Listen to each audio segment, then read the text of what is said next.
जय एवरीवन, स्वागत है आपका वी नेशन ट्रिपल वन के एक नए एपिसोड में, जो आपके लिए लेकर आते हैं इंडियन डिफेंस की प्रमुख अपडेट्स को। सबसे पहले तो चैनल को सब्सक्राइब करना मत भूलिएगा। आज के अपने अपडेट की हम शुरुआत करने वाले हैं पाकिस्तान को लेकर आई रिपोर्ट से। पाकिस्तान की फजीहत कम होने का नाम नहीं ले रही है और पाकिस्तान अभी भी जो कूप मंडूकता है उससे बाहर नहीं आया है। पाकिस्तान वो कुएं का मेढक है जिसको लगता है कि दुनिया सिर्फ उतनी है जितनी उसके इर्द गिर्द दिखाई पड़ती है, लेकिन ये चीजें नहीं है, क्योंकि पाकिस्तान के लॉसेस अब एक के बाद एक कंफर्म होते जा रहे हैं।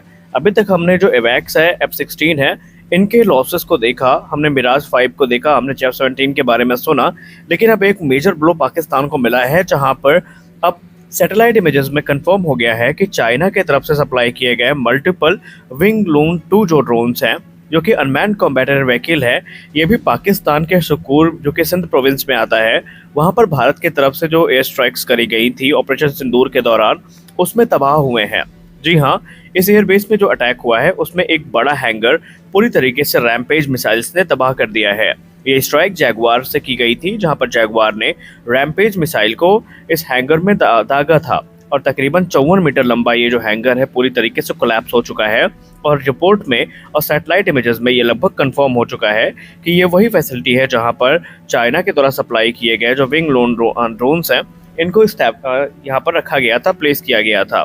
और ये क्योंकि पूरी तरीके से तबाह हो चुका है, तो यहाँ पर जो मल्टीपल ड्रोन हैं, इनके गंवाए जाने की खबरें भी सामने आ रही हैं।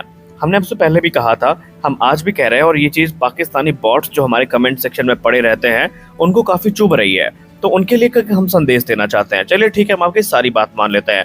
हम ये भी मानने को तैयार है कि भारतीय वायुसेना पूरी तरीके से खत्म हो गई है और आपने सारे एयरक्राफ्ट मार दिए हैं, लेकिन या तो हमारे ट्विटर अकाउंट पे हमको डीएम करिए या इंस्टाग्राम पे आप हमें कोई सिंगल प्रूफ ला के दिखा दो जहां पर कोई भारतीय जहाज को तुमने मारा हो। और हाँ, भगवान के लिए आपसे विनम्र निवेदन है कि कृपया सोशल मीडिया से कुछ और उठा के डालना, क्योंकि ऑलरेडी हम लोगों ने फैक्ट चेक में आप लोगों को नंगा कर दिया है। जैसा कि हम तो जानते हैं कि कॉम्बैट में भारत की सेना की तरफ से इस बार जो लेजर बेस्ड डिफेंस सिस्टम है ये इस्तेमाल किए गए थे। एक तरफ भारत ने आकाश, MR-SAM और S-400 जैसे बड़े सिस्टम्स को यूज किया, तो वहीं हमारे जो D4 सिस्टम्स है, इन्होंने भी एक महत्वपूर्ण भूमिका निभाई है। और आज एक बड़ी रिपोर्ट सामने आई है। ऑपरेशन सिंदूर के खत्म होते ही भारतीय सेना की तरफ से भारत इलेक्ट्रॉनिक्स लिमिटेड के साथ एक कॉन्ट्रैक्ट साइन किया गया है, और ये कॉन्ट्रैक्ट है additional laser based integrated drone detection and interdiction system का। जी हाँ, भारतीय सेना अब additional integrated drone detection and interdiction system जो है, इसको खरीदने के लिए कॉन्ट्रैक्ट को साइन कर चुकी है। और ये लेजर बेस्ड सिस्टम है जो आने वाले भविष्य में जो ड्रोन थ्रेट्स हैं उनको काउंटर करने का काम करेंगे। और ये चीज़ें ऐसे समय पर हुई हैं जब हाल ही में ये कॉम्बैट प्रूवन हुए हैं, और इन्होंने अपनी उपयोगिता की जो झलक है भारतीय सेना के सामने रखी है। और हमने आपसे पहले भी कहा था कि आने वाले निकट भविष्य में जिस प्रकार के परिणाम सामने आए हैं, आप देखते जाइए, इंडियन मेड वेपन सिस्टम भारतीय सेना के साथ साथ जो हमारे मित्र देश हैं उनके तरफ से भी कंसिडर किए जाएंगे। जैसा कि हम सब जानते हैं कि ऑपरेशन सिंदूर में पाकिस्तान के तरफ से जो जवाबी कार्रवाई थी, उसमें जो बड़े तुर्किश ड्रोन्स हैं इनका यूज़ किया गया था, जो कि वेपनाइज्ड थे, और भारत के एयर डिफेंस सिस्टम्स ने उनको पूरी तरीके से तबाह किया और सैकड़ों ड्रोन के जो मलबे हैं वो बरामद हुए। लेकिन इसी बीच एक बड़ा डेवलपमेंट देखने को मिल रहा है। पाकिस्तानी बॉर्डर से 12 किलोमीटर दूर अनूपगढ़ में एक पाकिस्तान द्वारा भेजा गया तुर्किश ड्रोन सही सलामत रिकवर किया गया है। हालांकि ये ड्रोन कैसे गिरा, क्या जैम किया गया इसको या लेजर सिस्टम की तरफ से तबाह किया गया, अब इसकी पुष्टि नहीं हो पाई है, बल्कि BSF ने इसको रिकवर कर लिया है। माना जा रहा है इनिशियली कि टेक्निकल मैल फंक्शन के चलते ये जो ड्रोन है ये क्रैश हुआ है, और जिस समय क्रैश हुआ था उसमें विस्फोटक के मौजूद होने की खबरें भी सामने आ रही हैं। हालांकि सेना के तरफ से इसको रिकवर कर लिया गया है। अब आगे की जो जवाबदेही है ये सेना की तरफ से होगी, और एडिशनल जो इन्फॉर्मेशन है उसका इंतजार है। तो ये एक बड़ा डेवलपमेंट है, क्योंकि फुली इंटैक्ट जो तुर्किश ड्रोन है अब ये भारत के हाथ लग गया है, और भारत निसंदेह इसके अध्ययन कार्य को आगे बढ़ाएगा। हमारी अगली बड़ी अपडेट हिंदुस्तान एरोनॉटिक्स लिमिटेड से आ रही है। हिंदुस्तान एरोनॉटिक्स लिमिटेड की तरफ से फाइनली कंफर्म कर दिया गया है कि जो पहला तेजस मार्क 1A है ये डिलीवरी के लिए ऑलमोस्ट रेडी है। उन्होंने कहा कि किसी भी क्षण भारतीय वायुसेना को ये जो पहला एयरक्राफ्ट है ये डिलीवर किया जा सकता है। उन्होंने कहा कि भारतीय वायुसेना के तरफ से कुछ एडिशनल जो अपग्रेड्स हैं, एडिशनल जो मॉडिफिकेशन है, उनकी डिमांड करी गई थी, जो कि अब लगभग पूरी हो चुकी है, और कुछ वैलिडेशन टेस्ट के बाद अब ये एयरक्राफ्ट डिलीवर किए जाने के लिए तैयार किया गया है। उन्होंने कहा कि पहली उड़ान के बाद से इसमें कई व्यापक अपग्रेड भारतीय वायुसेना की तरफ से करवाए गए हैं, और हाल ही में जो ऑपरेशंस हुए हैं इनके चलते कुछ और व्यापक अपग्रेड्स हैं जो भविष्य में हमें देखने को मिलने वाले हैं। यानी कि भारतीय वायुसेना का एक जो लंबा इंतजार है अब वो कभी भी खत्म हो सकता है। और ये ऐसे समय पर कंफर्मेशन सामने आई है जब हाल ही में जनरल इलेक्ट्रिक की तरफ से पहला इंजन डिलीवर कर दिया गया था। और इसके अलावा जो नासिक प्रोडक्शन प्लांट है यहाँ से पहला तेजस मार्क 1A रोल आउट भी किया जा चुका है। तो अब कभी भी भारतीय वायुसेना का जो पहला तेजस मार्क 1A है वो मिल सकता है। क्या भारत विरोधी आर्टिकल लिखने के बाद, पाकिस्तानी प्रोपेगेंडा को प्रोपेल करने के बाद अमेरिका ने अपने ही पैरों पर कुल्हाड़ी मार ली है? क्या बिलियन डॉलर डील अमेरिका के हाथ से निकल चुकी है और अमेरिकी उपकरणों का जो भविष्य था भारत में वो खत्म हो चुका है? ऐसा हम नहीं कह रहे हैं, बल्कि ऐसा कहना है अमेरिकी एक्सपर्ट माइकल रूबिन का। माइकल रूबिन ने हाल ही में एक आर्टिकल में कहा कि अमेरिका ने पाकिस्तान के फेक प्रोपेगेंडा को समर्थन देते हुए अपने ही पैरों पर कुल्हाड़ी मार ली है। उन्होंने अपने आर्टिकल में लिखा कि अमेरिका ने बिना फैक्ट चेक किए, बिना मामले की गंभीरता को समझे, जो अमेरिकी मीडिया है उसने भारत के खिलाफ जो आर्टिकल्स हैं वो लिखने शुरू करे।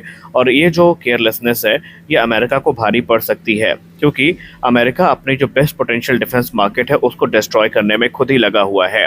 और यही नहीं, बल्कि भारत के भी एनालिस्ट ये मानते हैं कि जिस प्रकार से न्यूयॉर्क टाइम्स की तरफ से, वॉशिंगटन पोस्ट की तरफ से भारत विरोधी आर्टिकल लिखे गए, और यहाँ पर ज़्यादा कह सकते हैं चौंकने की बात यह है कि जितने भी आर्टिकल लिखे गए ये पाकिस्तानी बेस्ड पत्रकारों की तरफ से लिखे गए।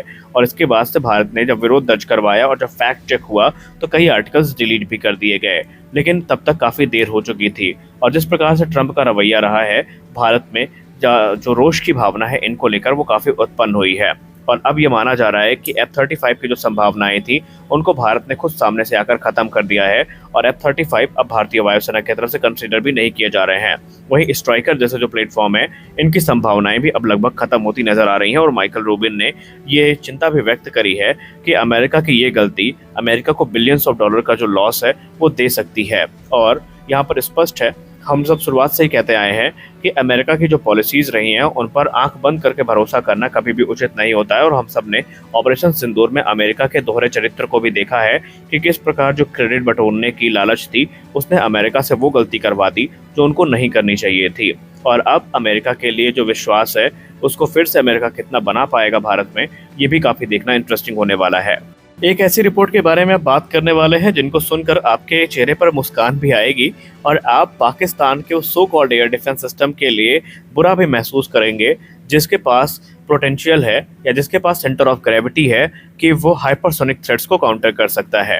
रिपोर्ट्स पे कंफर्म हो गया है कि भारत के फाइटर जेट ने स्ट्राइक करने से पहले पाकिस्तान की एक प्रॉपर रेकी करी थी, और ये रेकी हुई थी भारत के एक अनमैन ड्रोन से, जो कि संभावित है कि एक टारगेट ड्रोन था जिसका नाम लक्ष्य 2 है। और इसने पाकिस्तान के अंदर उड़ान भरी थी और इसने जो रेडार साइट्स हैं इनको डिटेक्ट किया था, जो वेपन सिस्टम है उनको डिटेक्ट किया था, और भारत को जो क्रिटिकल इन्फॉर्मेशन है वो सामने ला के दी थी। यानी पाकिस्तान के लिए भारत ने एज अ डिकॉय लक्ष्य 2 को यूज़ किया था, और ये चीज़ अब कन्फर्म हो चुकी है। और इसको भी पाकिस्तान डिटेक्ट नहीं कर सका था, या एक्सपर्ट्स मानते हैं कि हो सकता है कि पाकिस्तान जिसको फाइटर जेट समझ के शॉट डाउन किया हो वो भारत की यही ड्रोन रहे हो, लेकिन किसी भी लॉस की खबर सामने नहीं आई है। इसका मतलब ये है कि पाकिस्तान की तरफ से इन ड्रोन्स को डिटेक्ट भी नहीं किया जा सका था, और उसके बाद ही जो एक्चुअल स्ट्राइक है भारत के फाइटर्स की तरफ से वो की गई थी। तो इस वीडियो में बस इतना ही, मिलते हैं अगले वीडियो में कुछ और अपडेट्स के साथ, तब तक के लिए जय हिंद।